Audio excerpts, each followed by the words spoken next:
I used to think that I was really stupid. Now, when I say stupid, I don't mean like I don't know what 2 plus 2 is. When I say stupid, I mean like I am prone to mistakes. Like I'm prone to making the wrong choice. And when I was in high school, I made a lot of mistakes. I failed a lot. So when I went to college, I was kind of scared that I would carry this with me. I was nervous and I was scared that I would make a lot of mistakes and I would fail. But then I looked around and I was like, wait a minute, how the hell did all these other people make it this far in life? I met people who were dumber than me and I was like, yo, if these people can do it, anybody can. When I met people who are way worse than me, it kind of made me feel a little bit better about myself. And honestly, it kind of gave me some confidence. And all of a sudden, I wasn't afraid of making mistakes and I wasn't afraid of failing. But seriously though, college has taught me that there is always somebody out there who is way dumber than you. And again, when I say dumb, I don't mean like you don't know how to read or something. When I say dumb, right, like the kind of dumb that I'm talking about is the kind of dumb where you don't have a single ounce of common sense in your body. Like you are unable to think. That's the kind of dumb I'm talking about. Dude, I remember one time, me and my friend were just sitting in the classroom just chilling. And we always go to class like a few minutes early so we can just hang out and chill for a few minutes. So we're just sitting there talking to each other. I don't remember what we were talking about, but honestly, it was probably something like, I don't know, Marvel movies or something nerdy like that. So we're just sitting there hanging out, right? Then all of a sudden, we hear this loud banging, right? We hear this loud clanging sound behind us. And we're like, dude, what the heck is that? So we turn around and we see somebody struggling to open the door. I don't know how to explain this, but the door doesn't swing freely. It's one of those doors that only opens in one direction. So if you're entering the room, you have to pull on the door. And if you're exiting the room, you have to push on the door. So we just hear this loud banging sound and we turn around and we see somebody absolutely struggling with all their might to open the door. And the door is made out of glass, so we could see the person on the other side of the door just struggling, bro. She was trying with every fiber of her soul to open this door. And dude, it's not like there was no warning or anything. There was a giant sign plastered on the door that says pull. She was just trying to push the door open and it just wouldn't budge, so she just kept banging the door, trying to open it, trying to force this door open. Eventually, she figured out that you have to pull the door, not push the door,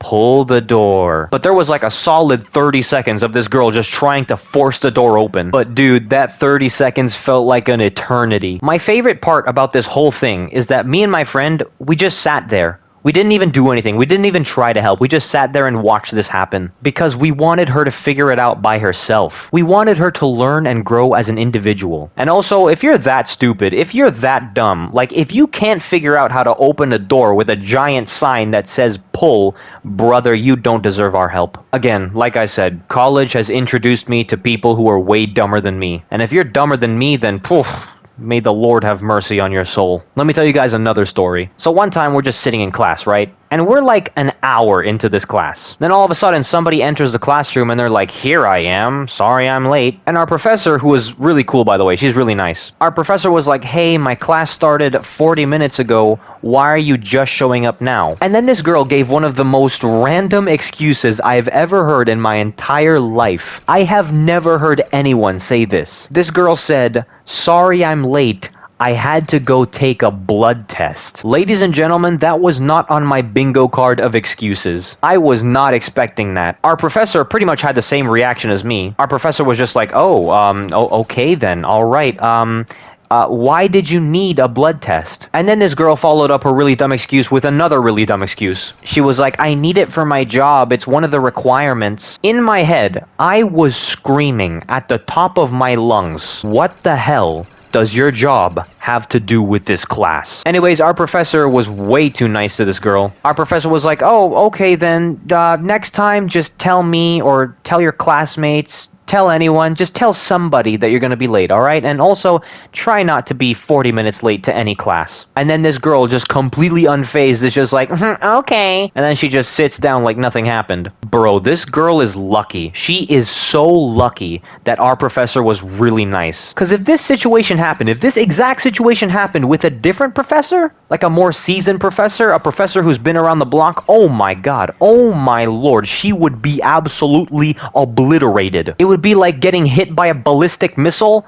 Like on your pinky toe or something like that. Bro, if she tried to pull this move on a different professor, like especially the older professors, brother, oh my god, brother, she would experience a verbal massacre of biblical proportions. It would be like witnessing the fall of the Holy Roman Empire. Okay, I don't know what I'm saying anymore. Bro, I guarantee you, if she tried to use this excuse on a different professor, oh my god, it would be over. It would be over. The professor would say something like, "What does your job have to do with this class? Look around you. There are other students who also have jobs, and yet they're able to attend my class. They're able to attend my class on time. Your job is your responsibility. It's not my problem. It's not the school's problem. It is your problem and your problem alone. If you can't handle being in college and having a job at the same time, then go home and rethink your priorities. To me, your choice doesn't matter because this class will continue with or without you." Honestly, my impression of an angry college professor isn't really that good. So just imagine everything I said, but like 10 times worse. You know what? Screw that. It's 20 times worse. It's definitely 20 times worse than what I just said. And by the way, before any of you say anything, I know what it's like. I know what it feels like. I also have a job. I go to work late at night, I come home early in the morning, and at that point my brain is absolutely deep fried, but I still have to go to school. I don't want to. I want to stay home and play video games and go to bed, but I have to go to school. So that's exactly what I do. I go to school anyways. And I am not perfect, right? I'm not claiming to be some sort of perfect student. I'm not out here trying to be like, yo, I'm a different breed. I'm just built different. No, I've been late to class before. I've missed a few days of school, but I have never used my job as an excuse because I know if I do, I would be verbally demolished. This is like genuinely good advice. If you're in college and you have a job, never use your job as an excuse for anything, because I guarantee you, it's 100% guaranteed, your professors will roast you so badly your entire family tree will feel it. The shame, the humiliation, the embarrassment, the pain, everything is just too much to handle. Dude, I've seen some people cry. They don't know what to do, so they just sit there and cry in front of the professor, hoping they stop, praying the professor stops. But no, they never do.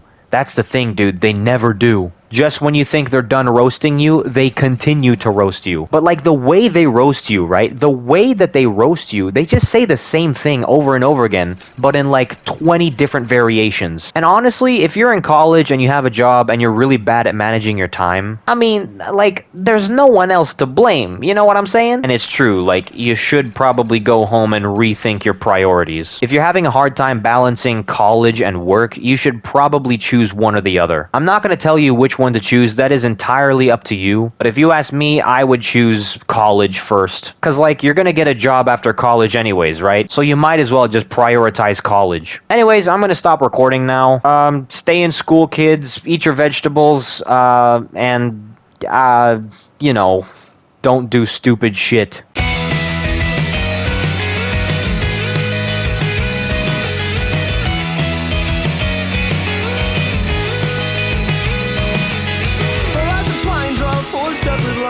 Another point to you. A tangled mess of knots I confess, but the intent was there, I swear.